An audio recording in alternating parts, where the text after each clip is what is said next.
How would you feel if the bride flirted with you? You rejected her, and then she falsely accused you of harassment, where nobody believes you, not your son, not your family, and not even your closest friends. Picture this moment where you're sitting in your own living room surrounded by people you love, and they're all looking at you with disgust and disappointment in their eyes, believing you're a predator, believing you're a monster, and believing every lie told about you. But I was ready, showing Nanny Cam as hidden camera with a month of recording, where every flirtation, every rejection, every word, every gesture, and every threat, all captured on tape waiting to reveal the truth. Living room at my house in Phoenix, Arizona on October 15th, 2023, showing family meeting where the air is thick with tension and accusation, and my son Ryan stands in the middle of the room yelling at me with a face twisted in anger and betrayal.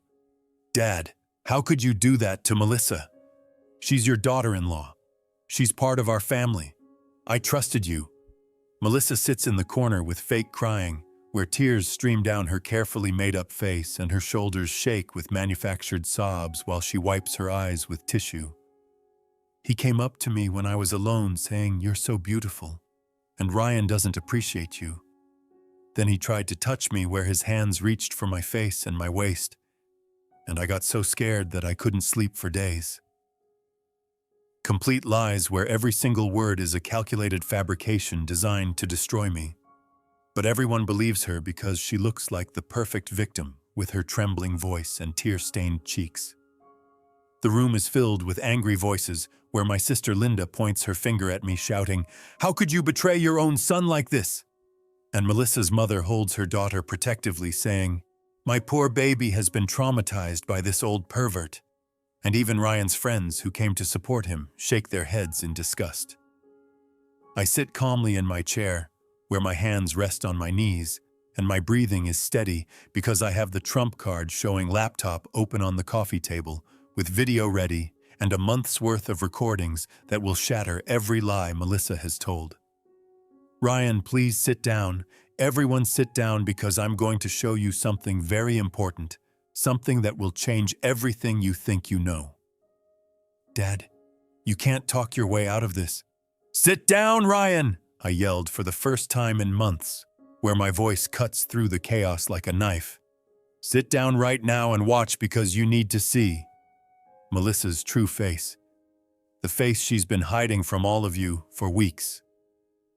I connected the laptop to the TV with hands that don't shake despite the enormous pressure, where the HDMI cable clicks into place and the big screen flickers to life.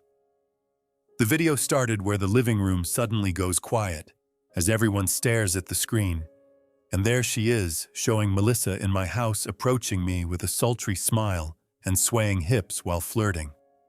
"Tom, you're so handsome and distinguished where Ryan is boring and immature, and you're so much better than him in every way."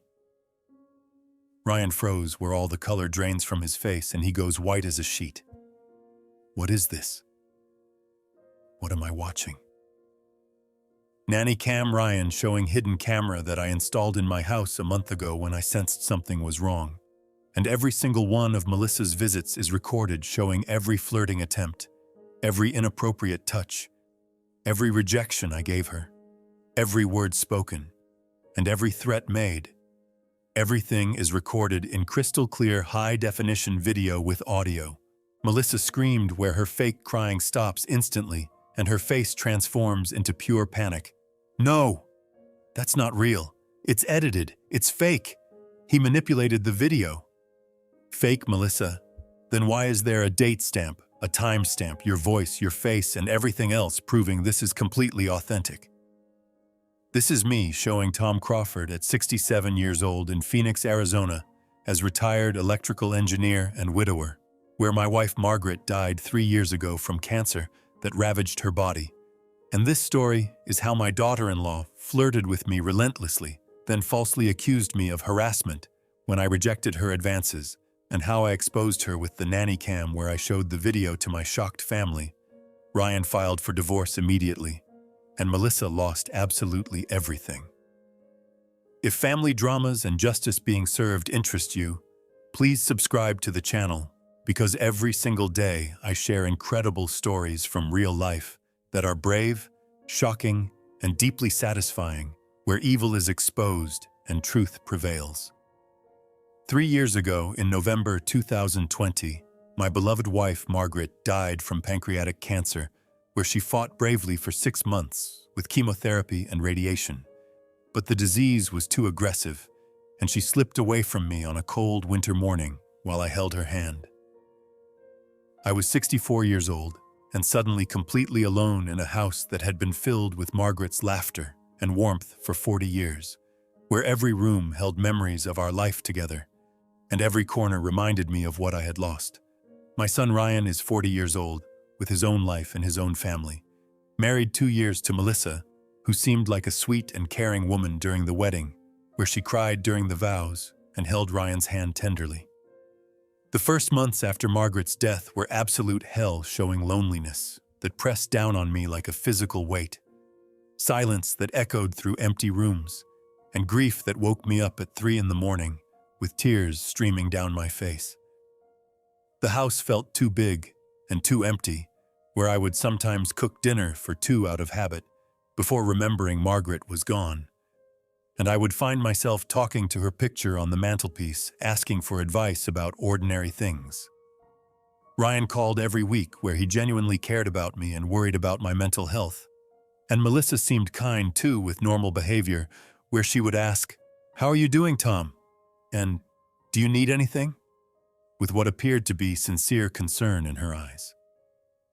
2 years passed like this, with normal family relationships, showing Sunday dinners where Ryan would bring Melissa over, holiday celebrations where we exchanged gifts, birthday parties where we cut cake together, and everything seemed completely normal and appropriate.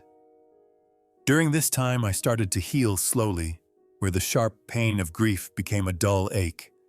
I learned to cook for one person. I joined a book club at the local library.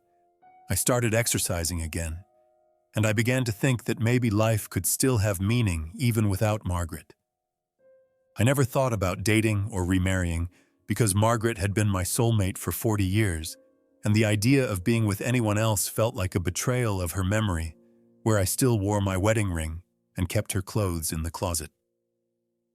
Until September 2023, where everything changed quickly and dramatically, and the peace I had carefully built over 2 years came crashing down around me.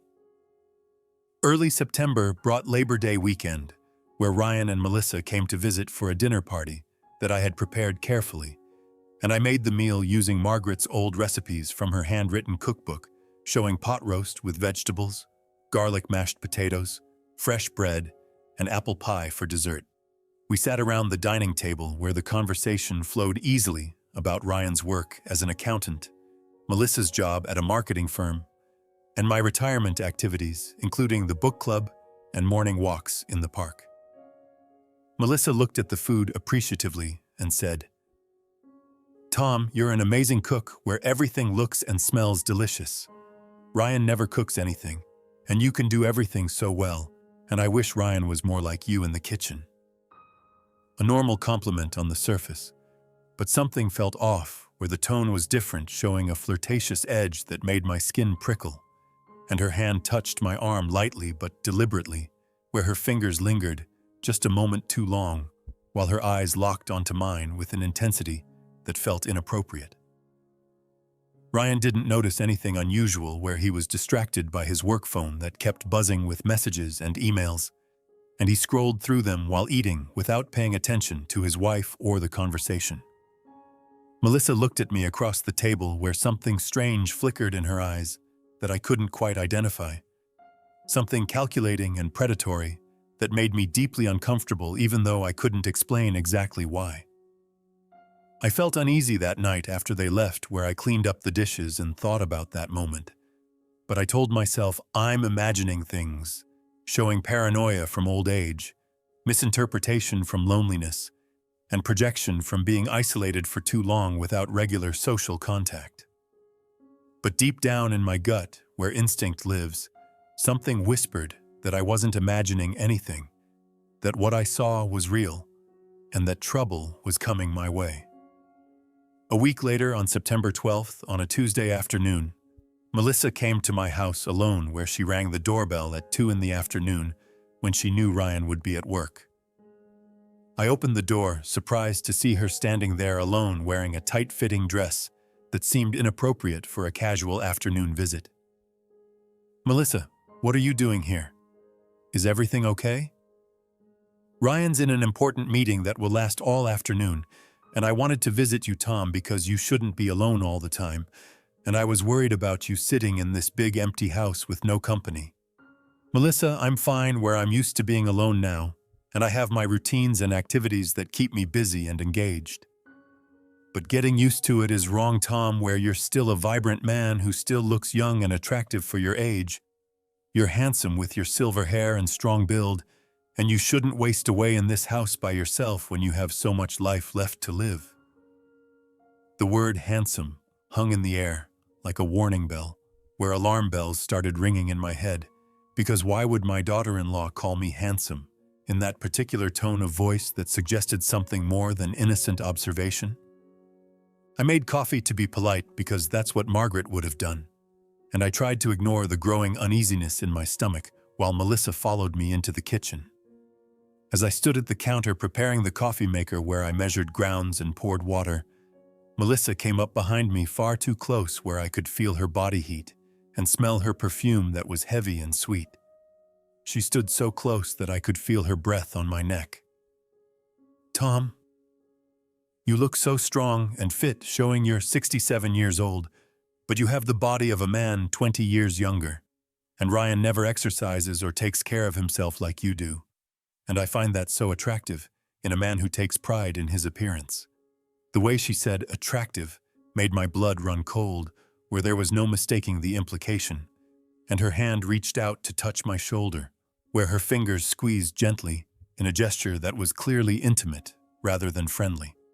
"Melissa, thank you for the compliment, but this conversation isn't appropriate because you're my daughter-in-law and Ryan's wife, and we need to maintain proper boundaries that respect your marriage and our family relationship." "Not appropriate?" She laughed with a strange, breathy quality. "It's just a compliment, Tom, showing appreciation for how well you take care of yourself. So why are you being so uptight and defensive about a simple observation?" But her hands didn't stop where they touched my arm and then my shoulder and then lingered on my back. And each touch lasted just a moment too long to be accidental or innocent. Her fingers traced small circles on my shoulder blade, while she stood close enough that I could see the calculation in her eyes. And I realized with growing horror that this wasn't accidental or innocent, that Melissa was deliberately testing boundaries and seeing how I would respond. I stepped away firmly and put physical distance between us. "Melissa, I think you should go now because this isn't appropriate, and I'm not comfortable with this conversation or this situation." "Fine, Tom, I'll leave if that's what you want," she said, where her expression shifted from flirtatious to something colder and harder. "But I thought you might appreciate some company and attention from a younger woman who finds you attractive." She left through the front door, where I watched her walk to her car with a sick feeling in my stomach, and I stood in the doorway trying to process what had just happened. That day I finally understood where this wasn't my imagination or misinterpretation. This wasn't innocent or friendly. And this was Melissa deliberately flirting with me and testing to see if I would respond positively to her advances. The question that haunted me was, why would she do this? What did she want from me? And what would happen when I continued to reject her? That night, I couldn't sleep, where I lay in bed staring at the ceiling until 3 in the morning, and my mind raced with worry about what Melissa might do next and how this situation could spiral out of control. I got up and went to my computer, where I searched online for information. Inappropriate behavior of daughter-in-law, how to protect yourself from false accusations, and what to do when someone flirts with you inappropriately. I found a forum for men dealing with similar situations, where one post stood out that said, "If someone is flirting with you and you reject them, That person may seek revenge through false accusations, where they'll claim you were the aggressor to protect their reputation and punish you for the rejection. So protect yourself by gathering solid evidence before they can strike first. Evidence, but how do you gather evidence of something that happens in private? Another forum post explained, hidden camera technology has become cheap and accessible, showing nanny cams that look like ordinary objects. So put them in your home where the person frequents. Record everything that happens. And if they slander you or make false accusations, you'll have video proof that shows exactly what really happened. The idea made sense where if Melissa was going to escalate her behavior, and if she was going to retaliate when I kept rejecting her, then I needed proof that would stand up against her word. Because who would believe an old widower over a young, attractive woman? The next morning on September 13th, I ordered a nanny cam from Amazon, where I found a highly rated model that looks exactly like a decorative clock, completely undetectable to anyone who doesn't know it's there. With high-definition video, clear audio recording, motion activation, and the ability to record for weeks on a single memory card. The package arrived 2 days later, showing 3 cameras in total, because I wanted complete coverage, and I spent an hour carefully positioning them where one went in the living room on the bookshelf, disguised as a leather-bound book, one in the kitchen on the counter, disguised as a coffee maker clock, and one in the hallway on a side table disguised as a decorative vase. I tested each camera meticulously, where I walked through their fields of view checking angles, spoke at normal volume to test audio quality, and reviewed the footage on my laptop to ensure everything was clear and usable. The cameras were perfect, where the video quality was crystal clear, showing every detail of facial expressions and body language.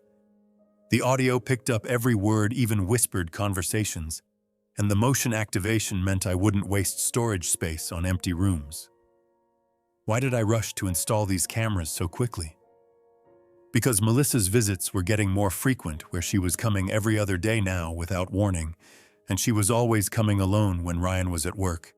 And she never mentioned these visits to Ryan, which meant she was deliberately keeping them secret. The pattern was clear where Melissa was building towards something, escalating her behavior step by step, and testing my boundaries to see how far she could push before I would either give in or push back hard enough to trigger her revenge. I felt like a man waiting for a storm, where I could see the dark clouds gathering on the horizon. I could feel the electricity in the air, and I knew that when the storm finally hit, it would be devastating unless I was prepared with shelter. The nanny cams were my shelter, where they would protect me from the coming storm, and I prayed that I wouldn't need them, even as I knew deep down that I absolutely would. September 16th brought Melissa's second solo visit, where she arrived at my door at 2:30 in the afternoon with a confident smile that told me she had no idea she was being recorded. The red recording light on the hidden cameras activated the moment she entered, showing the motion sensors working perfectly, and every word and gesture from that point forward would be captured as evidence.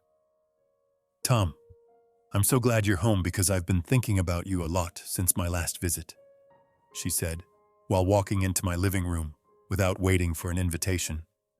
I felt like we had a connection that day, and I wanted to explore that connection further.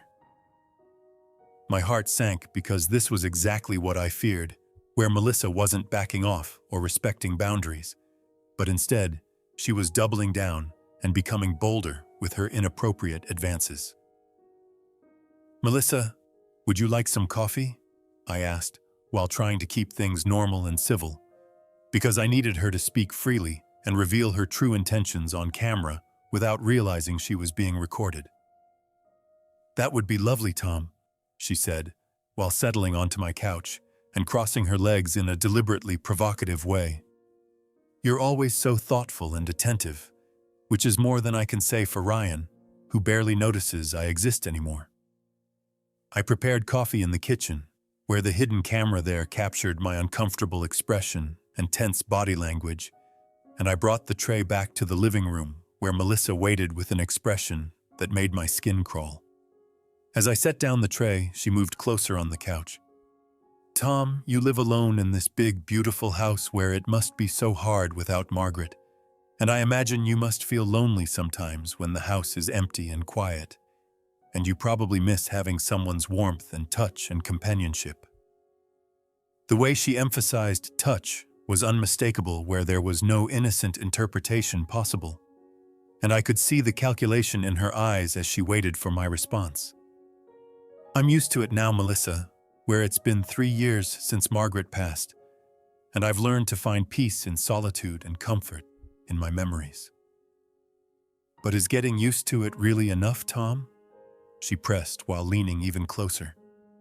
Sometimes you need more than just memories, where you need someone real and present, someone who can give you physical comfort and emotional connection, someone like me who finds you attractive and interesting and worthy of attention.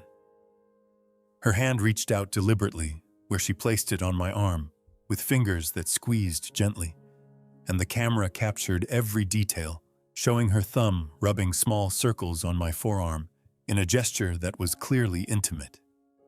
Tom, I'm here for you if you ever feel alone or if you ever want companionship, and I want you to know that I'm available and willing.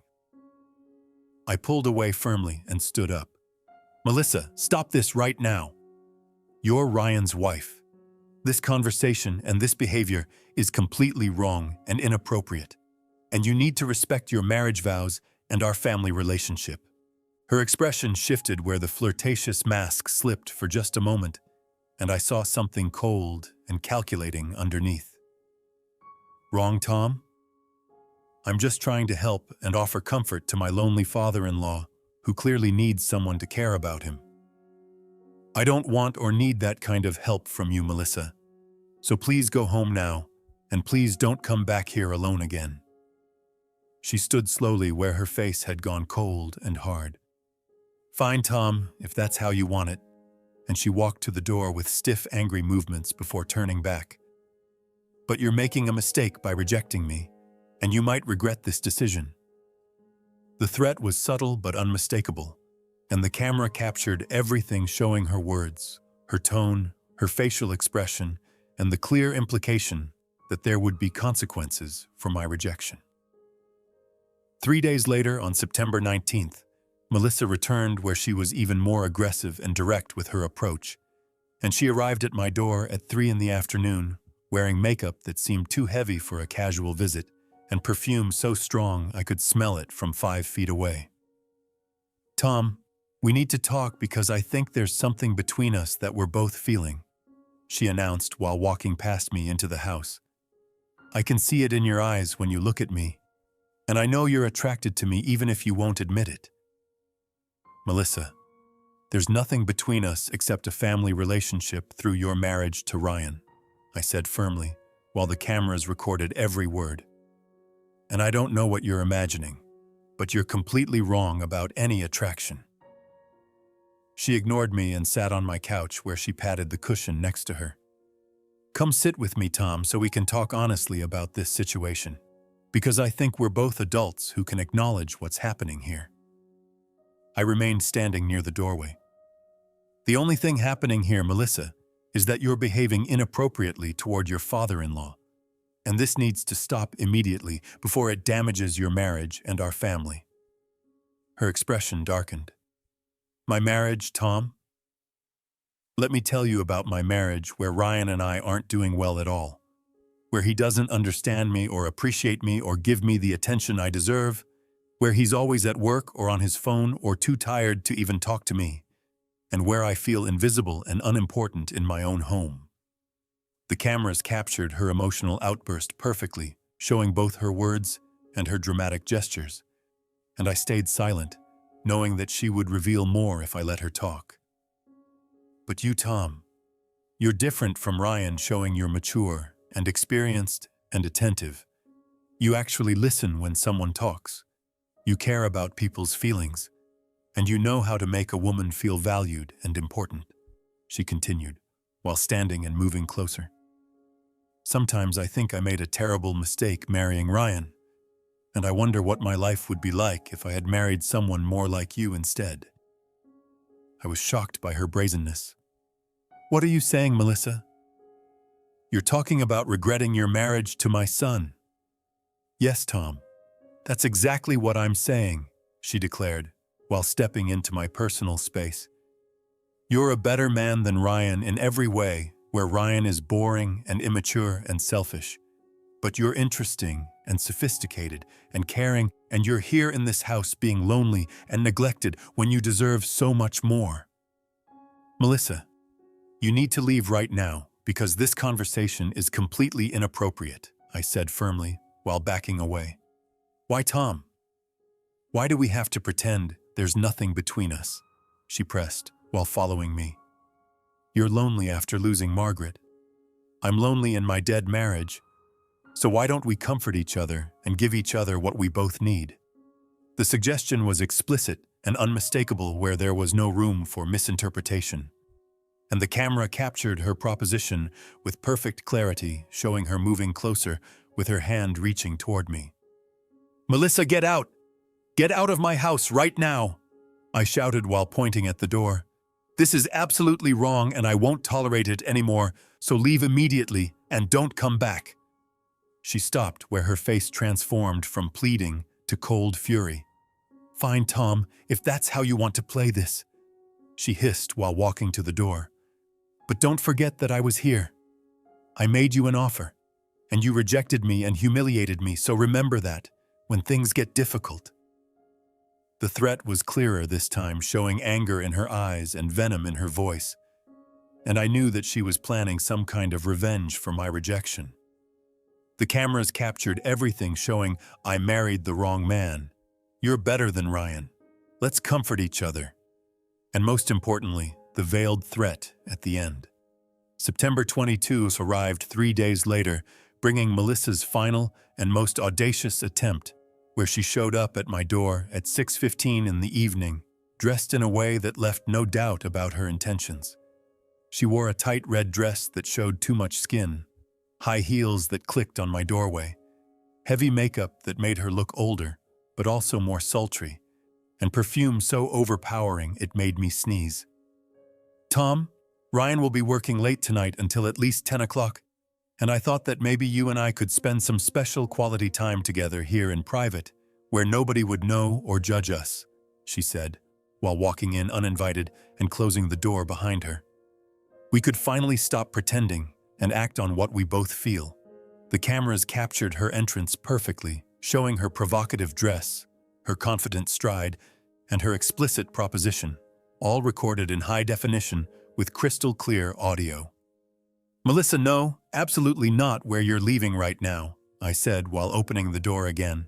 This has gone too far, and I won't participate in whatever you're planning. Tom, please just listen to me because I need you to understand how I feel, she pleaded while grabbing my arm. Why are you rejecting me so completely? I'm telling you straight and honestly that I want you, that I find you handsome and strong and desirable, and that Ryan means nothing to me compared to what I feel when I'm with you. Her confession was damning where she explicitly stated that Ryan means nothing to her, and the camera captured every word with perfect clarity, showing her desperation and her complete disregard for her marriage vows. Are you completely crazy? I shouted while pulling my arm away. I'm your father-in-law. I'm 67 years old. You're 36. You're married to my son, Ryan. This is wrong on every possible level, and I won't be part of it. She moved closer again, where her hand reached for my face in a gesture that was clearly meant to be intimate. Age doesn't matter, Tom, only connection matters. And you're still so attractive and vital and alive. And I know you must feel something for me too. I grabbed her wrist firmly and stopped her hand before it touched my face. Melissa, I'm telling you for the absolute last time, get out of my house. Don't come back here ever again. This kind of talk has to stop completely and permanently, or else I'll tell Ryan everything that's happened. The moment I mentioned Ryan, her whole demeanor changed instantly, where the pleading, desperate expression vanished and was replaced by something cold and calculating and dangerous. She pulled her hand away and stepped back where her eyes narrowed and her mouth curved into something that wasn't quite a smile. You're going to tell Ryan about our conversations? Really, Tom? Fine then, go ahead and tell him. But who's going to believe your version of events? She paused for dramatic effect while the camera recorded every nuance of her expression. You're an old man who's been alone and lonely for 3 years since your wife died. You're a widower who probably hasn't had female attention in years. You're isolated in this big house with nothing but memories and regrets. And people will say you're imagining things, or hallucinating, or projecting your desires. The cruelty in her voice was shocking. But I'm a young, attractive woman. I'm Ryan's beloved wife who he trusts completely. I'm the innocent victim in this scenario, and everyone will believe my version of events instead of your desperate claims. She walked slowly to the door while delivering her final threat. And Tom, if you say anything to Ryan about these visits or these conversations, I'll say something too. But my version will be very different from yours, where you were the one who approached me, where you were the one who behaved inappropriately, where you were the one who made me feel uncomfortable and unsafe. She stopped at the door and turned back with a smile that was pure malice. So think very carefully about your next move, because you need to ask yourself, who will believe? A lonely, desperate old man, or a young married woman who claims she's being harassed?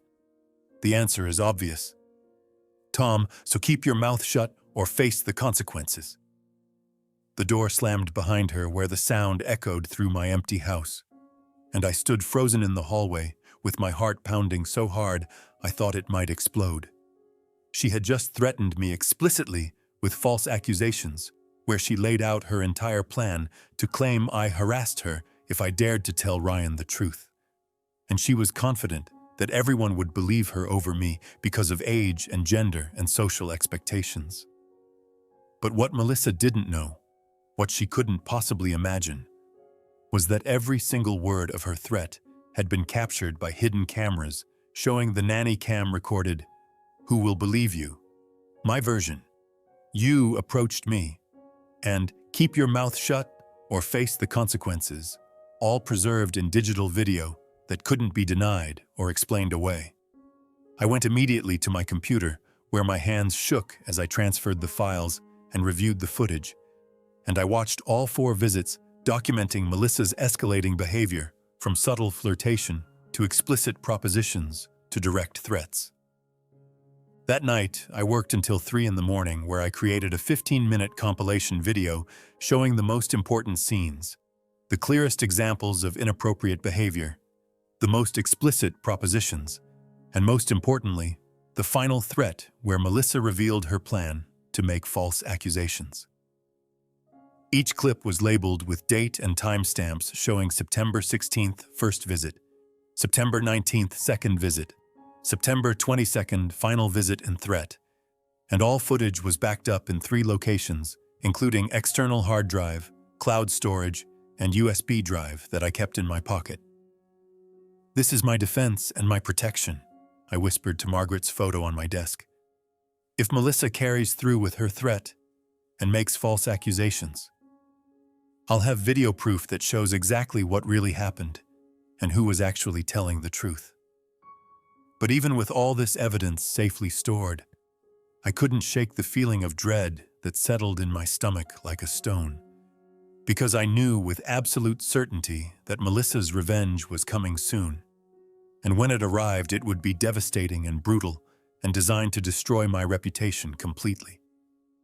The only question was when she would strike and how much damage she could do before I had the chance to show everyone the truth. September 29 arrived 1 week after Melissa's final visit, bringing the phone call I had been dreading, where Ryan's number appeared on my screen at 8 in the evening, and I knew before answering that Melissa had made her move. "Dad, I need to see you tomorrow at my house," Ryan said, where his voice was cold and icy in a way I had never heard before. "We need to have a very serious talk about something Melissa told me, and you need to be there at 2 o'clock. No excuses." My stomach dropped. "Ryan, what's this about? What did Melissa say?" "You'll find out tomorrow when we're all together," he replied curtly.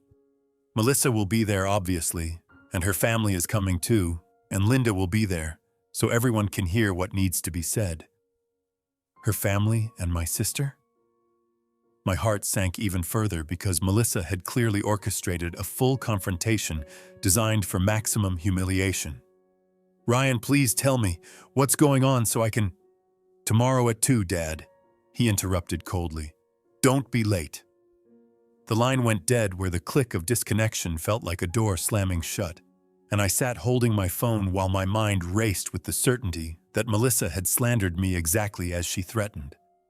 But I was ready where the laptop was prepared with the video compilation loaded, the USB drive was in my pocket as backup, and the cloud storage link was saved on my phone in case I needed additional access, because I had spent the last week preparing for exactly this moment. That night I barely slept where I lay in bed rehearsing what I would say and how I would reveal the truth, and I prayed that my family would actually watch the video before jumping to conclusions and destroying our relationships forever. October 10th arrived, bringing the day of confrontation, where I drove to Ryan's house at 1:45 feeling like I was driving to my own execution, and my hands gripped the steering wheel so tightly my knuckles turned white. I parked in the driveway behind 3 other cars, showing Melissa's family had already arrived, and I sat for a moment, taking deep breaths before grabbing my laptop bag and walking to the front door that suddenly looked like the entrance to hell. Ryan opened the door where his face was stone cold, showing no warmth or recognition, and he looked at me like I was a stranger or worse, like I was something disgusting he found on his shoe. "Come in, Dad. Everyone's waiting." The living room was set up like a courtroom where everyone sat in a semicircle facing one empty chair that was obviously meant for me, and the atmosphere was so thick with hostility I could barely breathe.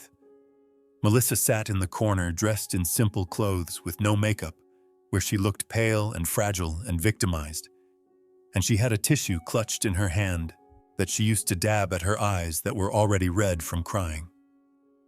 Melissa's mother sat next to her daughter with one arm wrapped protectively around her shoulders, and Melissa's father stood behind them with his arms crossed and his face set in an expression of barely controlled rage. My sister Linda sat on Ryan's left where she looked at me with disappointment and disgust, and Ryan's best friend Marcus sat on his right, providing moral support for what they all believed was about to be revealed. Ryan turned to me where he stood in the center of the room like a prosecutor. "Dad, sit down in that chair." "Ryan, what's going on here?" I asked, while knowing perfectly well what was coming. "Sit down, Dad," he shouted, where his voice cracked with emotion. "Just sit down and listen to what Melissa has to say." I sat in the designated chair, where I placed my laptop bag carefully on the floor next to me within easy reach, and I looked around at all the hostile faces surrounding me like judges at a trial. Ryan took a deep breath where his hands were shaking. "Dad, Melissa came to me 3 days ago and told me something very serious and disturbing about your behavior toward her over the past month, and I need you to tell me honestly if what she's saying is true." He paused while everyone leaned forward waiting. "This past month while I've been at work, did you behave inappropriately toward Melissa, showing flirting with her, touching her without permission, and making her feel uncomfortable and unsafe in your house?" The question hung in the air like poison, where I could see in Ryan's eyes that he already believed I was guilty. And I realized that Melissa had spent 3 days poisoning him against me with her lies. "What exactly is Melissa claiming I did?" I asked calmly, while my heart pounded. Melissa lifted her head where tears streamed down her face in what was clearly a practiced performance. "He came up to me when I visited him at his house to check on him, because I was worried about him being lonely," she said in a trembling voice. "And he told me things like, 'You're so pretty and attractive, and Ryan doesn't deserve someone as beautiful as you, and I wish you were my wife instead of his.'" The lies were so elaborate and detailed where she had clearly spent time crafting a believable story. Then he started touching me where his hands would touch my arm and my shoulder and my back. And one time he held my hands in both of his and wouldn't let go even when I tried to pull away. she sobbed dramatically. And then the last time I visited him, he tried to touch my face and pull me close to him, and I got so scared that I ran out of his house and told Ryan everything because I couldn't keep it secret anymore. Melissa's mother held her daughter tighter. My poor baby has been traumatized by your father's predatory behavior, and she's been having nightmares and panic attacks. And I've had to take her to see a therapist who says she's showing signs of PTSD from sexual harassment. My sister Linda stood up where she pointed her finger at me with shaking hand. Tom, how could you do something like this? Melissa is your daughter-in-law. She's part of our family. She trusted you and came to visit you out of kindness, and you repaid that kindness by harassing her and making her feel unsafe. Ryan's face was twisted with anger and betrayal. Dad, Melissa has given me specific dates showing September 16th, September 19th, and September 22nd, where she visited you, and she's told me exactly what you said and did on each visit, and she's crying every night because she feels guilty for not telling me sooner. The room erupted where everyone started shouting at once. Tom should be ashamed of himself at his age. Poor Melissa didn't deserve this treatment. How can we ever trust him again? Maybe we should call the police and file a report. The accusations washed over me like waves where each one hurt, even though I knew they were all based on lies, and I sat quietly waiting for the storm to pass so I could finally speak. Are you all finished? I finally shouted over the noise, because I have something very important to say, and I need everyone to be completely quiet and listen. Ryan held up his hands. Dad, you can't talk your way out of this where Melissa has given too many details, and I believe my wife. I'm not going to talk my way out of anything, Ryan, I said calmly, while reaching for my laptop bag. I'm going to show you the truth using video evidence that proves every single thing Melissa just said is a complete and total lie. The room went silent where everyone froze and stared at me. Melissa's face went white as a sheet where all the color drained away. Video? What video? You're lying.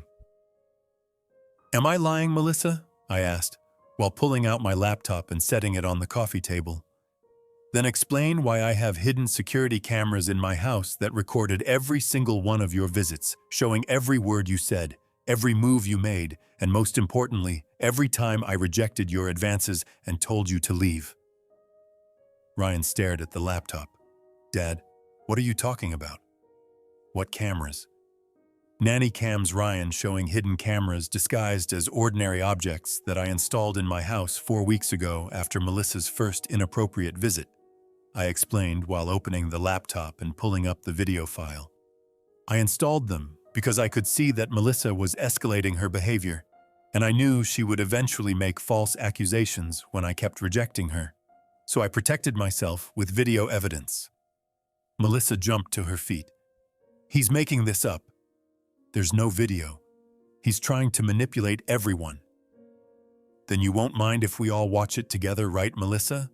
I challenged while connecting the HDMI cable to Ryan's TV. Because if I'm making it up, the video won't show anything. But if I'm telling the truth, everyone in this room is about to see exactly what kind of person you really are. Ryan, don't let him do this, Melissa pleaded where she grabbed his arm. It's probably edited or fake, and he's just trying to confuse everyone.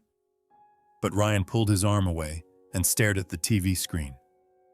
If Dad has video evidence, we're going to watch it, and then we'll know for certain who's telling the truth. I pressed play where the screen came to life, and everyone leaned forward to watch as Melissa's true face was finally revealed. The video began playing on the large TV screen where the date stamp showed clearly in the corner. September 16th, 2023, 2:22 p.m. The scene opened in my living room, showing the view from the hidden camera on the bookshelf, and everyone could see Melissa walking into the frame wearing a tight dress that showed her figure.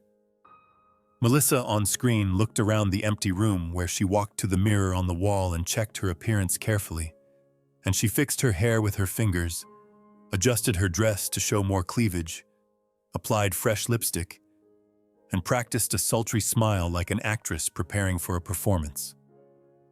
The room watching was completely silent, where everyone stared at the screen transfixed. I appeared in the video carrying a coffee tray. "Here's your coffee, Melissa. Careful because it's hot." Melissa on screen smiled in a way that was clearly flirtatious. "Thanks so much, Tom. You're always so thoughtful and attentive to my needs. And Ryan is never this thoughtful because he's always distracted by work, and he never pays attention to me like you do." In the video I said, "Ryan's a good son, Melissa. He's just very busy with his career and his responsibilities at the firm." Melissa approached me in the video where she moved far closer than appropriate. "Tom, you live alone in this beautiful big house where it must be so hard and lonely without Margaret, and I worry about you sitting here all alone with nobody to talk to or spend time with." I've learned to manage Melissa, and I'm actually doing quite well with my routines and activities. "But Tom, getting used to loneliness isn't the same as being happy," she said on screen, where her hand reached out and touched my arm. "Sometimes you need more than just routines, where you need companionship and warmth, and you need someone's physical touch and emotional presence. And I want you to know that I'm here for you if you ever feel alone or if you ever need comfort." Her hand in the video was clearly visible where she placed it on my forearm and squeezed gently, and her thumb rubbed small circles on my skin in a gesture that was unmistakably intimate and inappropriate. In the real-time living room, Ryan leaned forward so far he was almost falling off his chair, where he stared at the screen with his mouth open. What is this?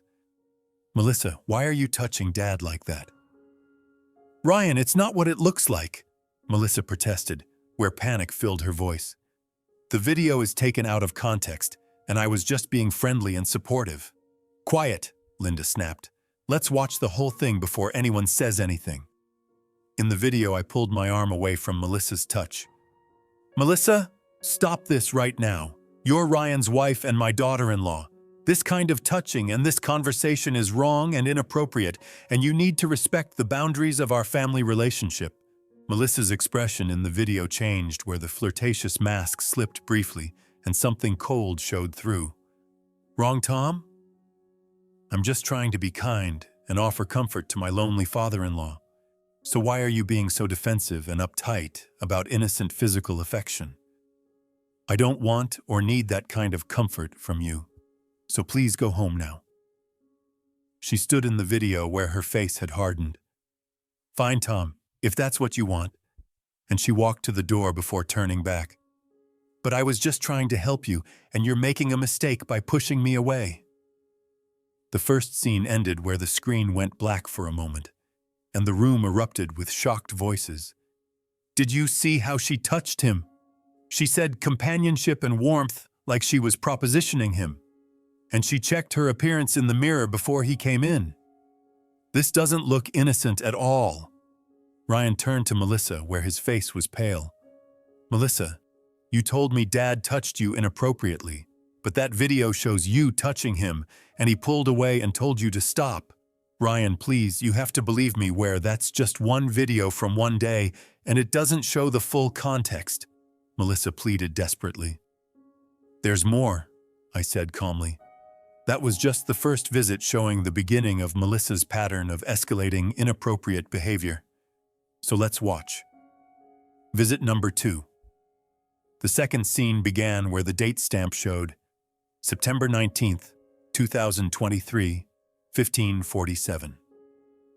This video showed Melissa entering my house, where she was more confident and aggressive in her body language, and she walked into my living room like she owned the place and sat on my couch without being invited. Melissa in the video didn't wait for me to start the conversation.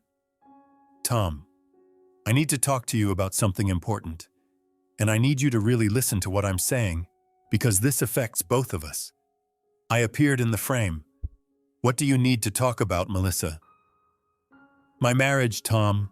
My marriage to Ryan, which isn't working anymore," she declared, where her voice was dramatic and emotional. "Ryan and I aren't doing well at all, where he doesn't understand me or appreciate me or give me the attention and affection I need. and he's always at work or on his phone or too tired to even have a conversation with me." She continued where her words tumbled out in a rush. "But you, Tom, you're so different from Ryan, where you're mature and experienced and attentive. You actually listen when someone talks to you. You care about people's feelings and needs, and you know how to make a woman feel valued and important and desired."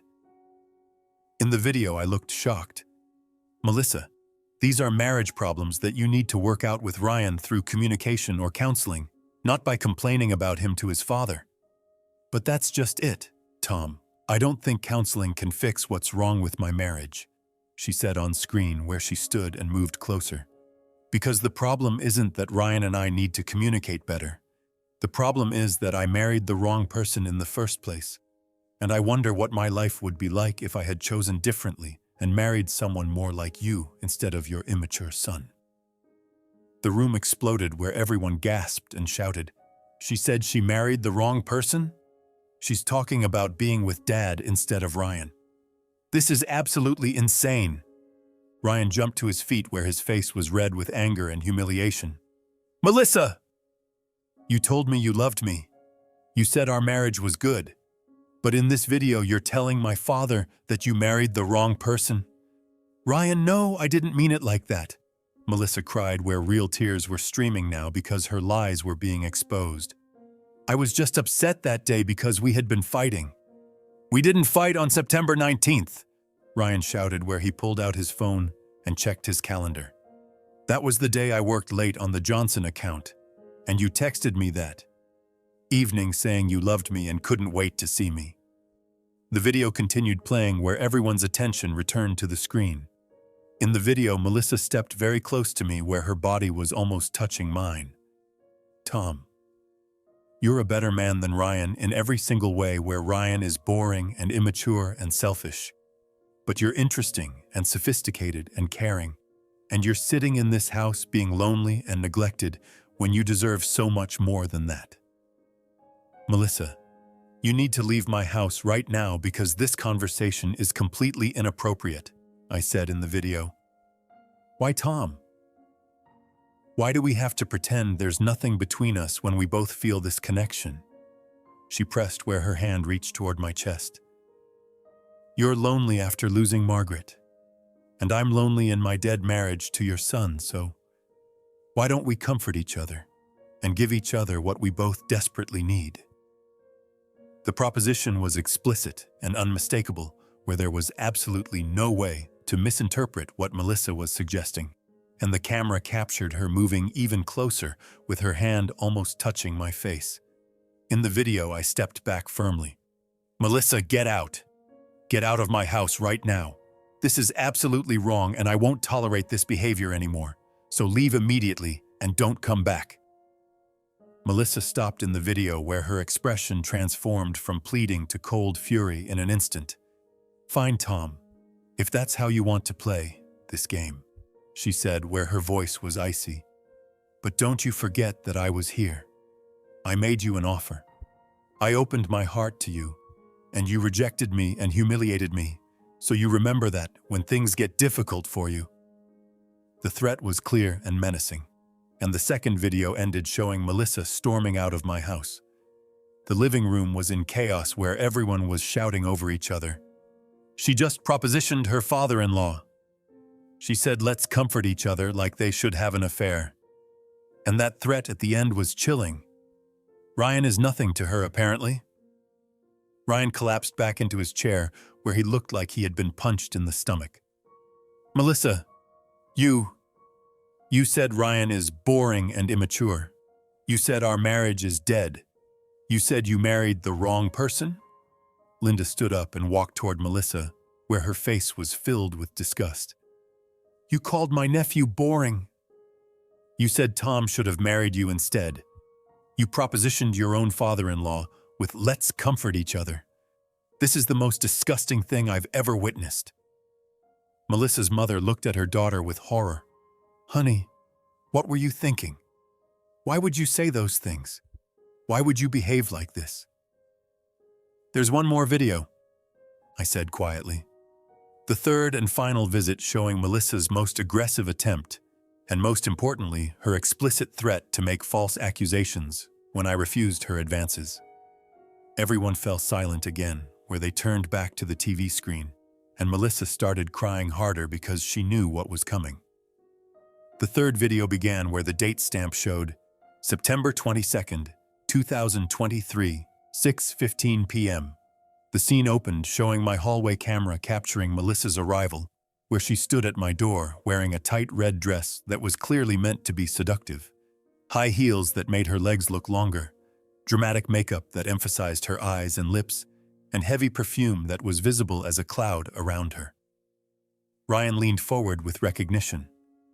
Wait, that's the dress she wore to her supposed girls' night dinner, where she told me she was meeting friends at a restaurant, but she was actually going to Dad's house dressed like she was going to a nightclub. In the video, Melissa rang my doorbell and waited with a confident smile, and when I opened the door, her first words were shocking. Tom, Ryan is working late tonight until at least 10 o'clock, so he won't be home for hours. And I thought this would be the perfect opportunity for you and me to finally spend some special quality time together here in private, where nobody would know or interrupt us or judge us. The implication was unmistakable, where she was suggesting we have an affair while Ryan worked late, and she walked into my house without waiting for an invitation while the camera captured every detail. Melissa, no, absolutely not where you're leaving right now, I said in the video while trying to block her path. This has gone too far, and I won't participate in whatever you're planning. Tom, please just listen to me for 1 minute because I need you to understand how I really feel about you, she pleaded in the video where she grabbed my arm with both hands. Why do you keep rejecting me so completely? I'm telling you straight and honestly with complete sincerity that I want you, that I find you handsome and strong and desirable and attractive, and that Ryan means absolutely nothing to me compared to what I feel when I'm with you. The room erupted again, where everyone was shouting. She said Ryan means nothing to her. She's literally begging him for an affair, and she lied about girls' night. Ryan's face had gone from red to white, where he looked like he might be sick. Melissa, you told me you were having dinner with your friends from work, but you were at my father's house propositioning him while wearing that dress. In the video I shouted, "Are you completely insane? I'm your father-in-law. I'm 67 years old. You're 36. You're married to my son Ryan, who I love more than anything. This is wrong on every single possible level, and I absolutely won't be part of it, no matter what you say." Melissa in the video moved closer again, where her hand reached for my face in a gesture that was clearly meant to initiate physical intimacy. Age doesn't matter, Tom. Only feelings and connection matter. And you're still so attractive and vital and alive with so much passion. And I know deep down, you must feel something for me too, even if you won't admit it. I grabbed her wrist in the video and stopped her hand before it could touch my face. Melissa, I'm telling you for the absolute final last time, get out of my house now. Don't ever come back here again. This kind of talk and behavior has to stop completely and permanently, or else I swear I'll tell Ryan everything that's been happening. The moment was captured perfectly, where my hand gripped her wrist firmly, but not violently, and my face showed anger and determination, but not aggression or desire. Then came the most important part, where Melissa's entire demeanor changed in an instant. Her pleading, desperate expression vanished and was replaced by something cold and calculating and dangerous. And she pulled her hand away and stepped back with a smile that was pure malice. You're going to tell Ryan about our conversations? About my visits? Really, Tom? She said, where her voice dripped with contempt. Fine then. Go right ahead and tell him everything.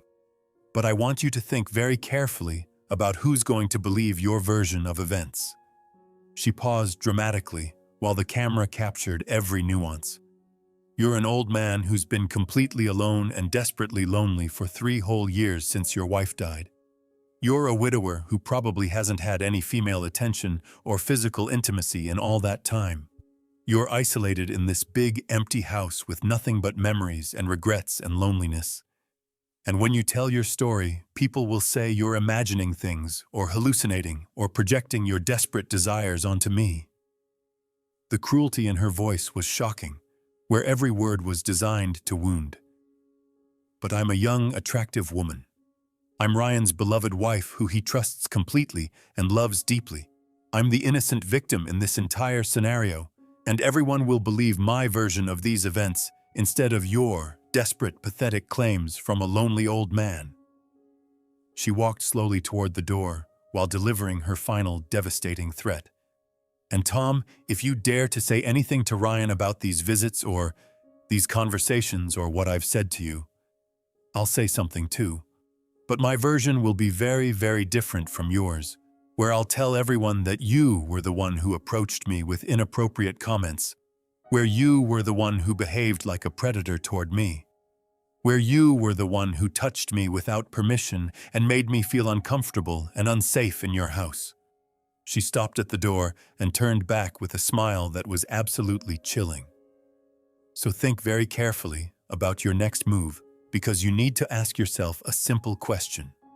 Who will people believe when the story comes out? A lonely, desperate old widower, or a young married woman who claims she's being sexually harassed by her father-in-law? The answer is completely obvious. Tom, so you'd better keep your mouth shut and accept what happened, or else you'll face the consequences and lose everything, including your son. The door slammed in the video where the sound was like a gunshot, and the screen went black as the recording ended.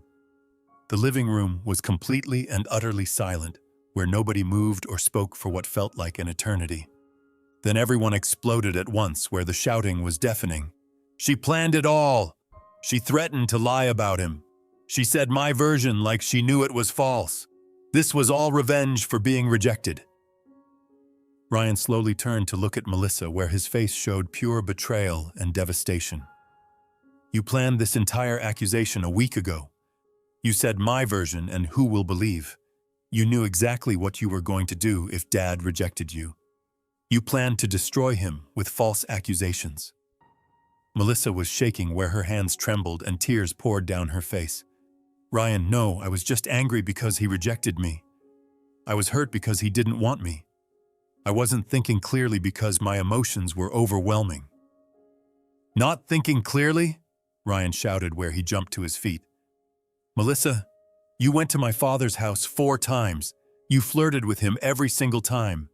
You told him I want you and Ryan means nothing. You propositioned him for an affair. You threatened him with false accusations if he told me. This wasn't confusion or hurt feelings. This was calculated and premeditated. Linda walked toward Melissa with fury in her eyes. You called Tom an old pervert when we all arrived here. You called him a sexual predator who harassed you. You said he touched you without permission. But the video shows the complete opposite, where you touched him, you propositioned him, you threatened him, and he rejected you every single time and told you to leave. Melissa's father stood up, where he looked at his daughter with shame and disappointment. Melissa, you lied to us. You lied to Ryan. You lied to everyone. We came here today ready to defend you and attack Tom, but you were lying the entire time. Melissa's mother was crying. Honey, how could you do this? You tried to seduce your father-in-law. You threatened to destroy his reputation with false accusations. You betrayed your husband. What were you thinking? Melissa collapsed, where she fell to her knees on the floor, sobbing. I don't know what I was thinking. I was lonely because Ryan never pays attention to me. Tom was kind to me and I misinterpreted his kindness. I developed feelings that I shouldn't have had. I made terrible mistakes. But nobody was listening to her excuses anymore, where everyone had seen the truth captured on video, and there was no way to spin or explain away what they had all witnessed. Ryan stood in the center of the room, where he looked at Melissa with an expression that mixed anger, betrayal, heartbreak, and disgust. You didn't just make mistakes. Melissa, you systematically pursued my father with increasingly aggressive advances over multiple weeks. You lied to me every single day about where you were going and what you were doing. You told my father that our marriage was dead and that you married the wrong person. You propositioned him for an affair while I was working late. And then when he rejected you, you planned and executed false accusations designed to destroy his reputation and his relationship with me. Melissa tried to stand where she reached for Ryan. Ryan, please. I'm sorry. I know I messed up terribly. But we can fix this through counseling and therapy. We can work through this problem together. Work through this. Ryan laughed bitterly where the sound was painful to hear. Melissa, you told my father that I mean nothing to you. You said I'm boring and immature. You said you wished you had married someone like him instead of me. You propositioned him for sex. How exactly do you think we can work through that kind of betrayal? He turned to me where his eyes filled with tears. Dad, I'm so sorry for not believing you. I'm so sorry for doubting you. I'm so sorry for thinking you could ever do something like this. He walked over and hugged me tightly where he was shaking. You were completely right, and she was completely wrong. Melissa flirted with you, and you rejected her. She threatened you with false accusations, and I believed her lies without even questioning them because I trusted my wife. I hugged him back while feeling my own tears. Ryan, you didn't know. You couldn't have known because Melissa is an excellent actress and manipulator. But the important thing is that the truth came out before permanent damage was done to our relationship. Linda came over and joined the hug. Tom, I'm sorry too for jumping to conclusions. I should have known you would never behave inappropriately, and I should have asked questions before believing accusations. Ryan pulled back and looked at me. Dad, how did you know to install those cameras? What made you think you needed to protect yourself? Melissa's behavior during her first visit was off where she touched me inappropriately and called me handsome in a flirtatious tone, and I could see she was testing boundaries to see how I would respond, I explained. Each subsequent visit got progressively bolder, where I could see a clear pattern of escalation. And I knew from reading online forums that when someone is rejected, they often seek revenge through false accusations. So I installed nanny cams to protect myself with video evidence in case she tried to destroy my reputation. Ryan shook his head with admiration and sadness. You were incredibly smart to do that, Dad, because if there wasn't video evidence, I would have believed Melissa completely, and you would have lost me and everyone in our family would have turned against you. He turned back to Melissa, where his face hardened again. This video, does it exist in multiple copies, Dad? Yes, it's backed up on external hard drive, cloud storage, and USB drive, I confirmed. The video is completely safe and accessible if needed for any purpose. Good, because I'm going to need copies to send to my divorce lawyer, Ryan said where his voice was firm and decisive. I'm filing for divorce, immediately on grounds of adultery, attempted infidelity, fraud, and emotional cruelty. Melissa's eyes went wide with panic. Divorce? Ryan, no please, we can fix this. We've been married for 2 years. 2 years of lies, Melissa, Ryan shouted.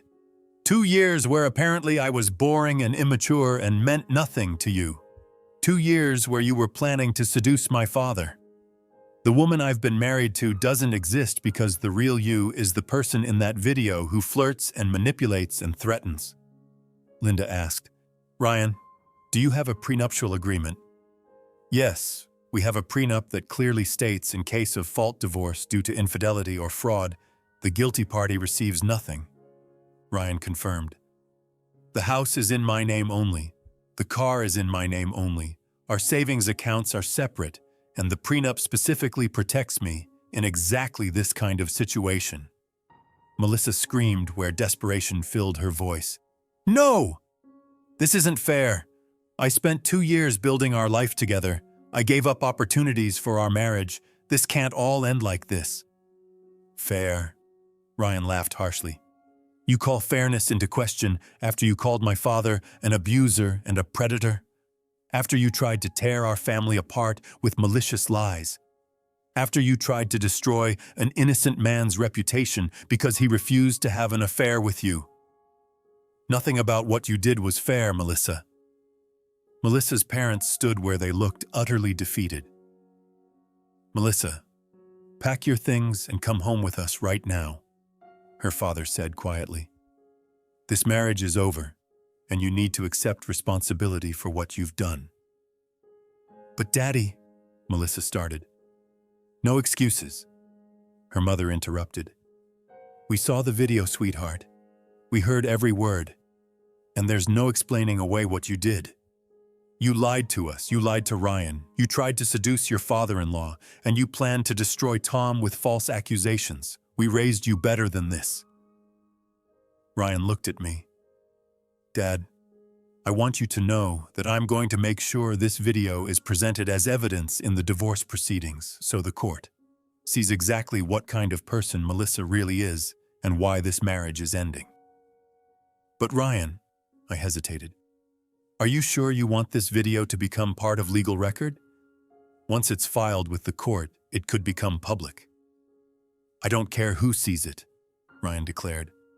"I want everyone to know the truth about what Melissa did, and I want the legal record to show exactly why I'm divorcing her with cause and why she deserves nothing from this marriage." Melissa and her parents walked to the door, where Melissa turned back one final time with makeup running down her face. "Ryan, I loved you. I really did love you. Please believe that at least." Ryan's response was cold. "If you loved me, then you have a very twisted definition of love, because the video shows you telling my father that I mean nothing to you, that I'm boring and immature, that you married the wrong person, and that you'd rather be with him than me. That's not love, Melissa. That's contempt and betrayal." The door closed behind them, where the sound was final and absolute, and Ryan collapsed into a chair with his face in his hands. "I shared my life with her for 2 years. I trusted her completely. I loved her with everything I had. But she was planning to betray me with my own father and then destroy him when he refused her advances." I sat next to him and put my hand on his shoulder. "Ryan, you're the victim here just as much as I am. Melissa manipulated both of us with her lies and her schemes." Linda sat on his other side. "Ryan, you're fortunate that this video exists because otherwise Melissa would have succeeded in destroying Tom's reputation. The family would have been torn apart and you would never have known the truth about your wife's real character." The next few weeks were difficult, where Ryan filed for divorce immediately. The video was submitted as evidence showing every scene, and Melissa hired a lawyer who took one look at the video and told her she had no defense. "The video shows clear evidence of your client initiating inappropriate contact, making explicit propositions, and threatening false accusations," Melissa's lawyer told her. "No court will side with you after seeing this evidence, and my professional advice is to accept the divorce terms and avoid further embarrassment." But Melissa initially refused to accept reality, where she claimed the video was edited or taken out of context or somehow manipulated, until a digital forensics expert examined the files and confirmed, "This video is completely authentic with no editing or manipulation. The metadata is intact, the timestamps are accurate, and this evidence is admissible in court." The divorce proceeded quickly, where the judge watched the 15-minute compilation and shook his head with disgust. "Ms. Carter, the evidence clearly shows you engaged in inappropriate behavior toward your father-in-law over multiple visits. You propositioned him for an affair. You threatened him with false accusations, and you then made those exact false accusations to your husband and his family." The judge continued, "This is fault divorce on grounds of attempted adultery and fraud. The prenuptial agreement is upheld in full. You receive no assets from the marriage. You will vacate the marital home immediately, and all property remains with Mr. Ryan Crawford." The gavel came down where the decision was final and absolute. But the story didn't end there, because somehow, through a leak in the court system, or maybe through someone in Ryan's circle, the video made it onto the internet, where it was uploaded to YouTube with the title, "Daughter-in-law flirts with father-in-law, then makes false accusations. Nanny Cam catches everything." Within 3 days, the video had 5 million views, where it went viral across all platforms. And within a week, It reached 15 million views, with thousands of comments pouring in every hour. The comments were brutal, where people from around the world weighed in. This is exactly why men need to protect themselves with cameras. She literally said, "my version." She planned the false accusation. The father-in-law was so smart to install nanny cams. Poor Ryan. Imagine finding out your wife said you mean nothing. This woman destroyed her own life through her own choices. The threat at the end was chilling. Who will believe you? Melissa's life collapsed where her friends saw the video and abandoned her. Her co-workers at the marketing firm saw it, and the company asked her to resign immediately to protect their reputation. Her social media accounts were flooded with angry comments until she closed them all, and even her extended family distanced themselves from her. She eventually moved to a different state, trying to escape the video's reach. But when anyone Googled her name, the video appeared on the first page of results, and job applications were rejected when employers searched her name and found the viral video showing Melissa Carter, false accusations father-in-law. Meanwhile, my reputation was completely restored where everyone who had doubted me saw the video and apologized, and people in my community praised me for being smart enough to protect myself with evidence. Ryan and I rebuilt our relationship where it became stronger than ever, and he visited me every week saying, "Dad, you taught me the most important lesson about protecting yourself and documenting the truth, and I'll never forget that video evidence saved both of our lives." Today, 1 year later, Ryan is in a new, healthy relationship with a genuine woman who respects him, and I'm at peace knowing that justice was served and truth prevailed over lies. The nanny cams are still running in my house where they continue recording every day because I learned once and I'll never forget. Always protect yourself, always document the truth, and always be prepared to prove your innocence when someone tries to destroy you with lies. This is enough. This is everything. And this is justice. If you liked this story, please like the video, subscribe to the channel, and share your thoughts about this story in the comments. Click on the box on the left to listen to the next story.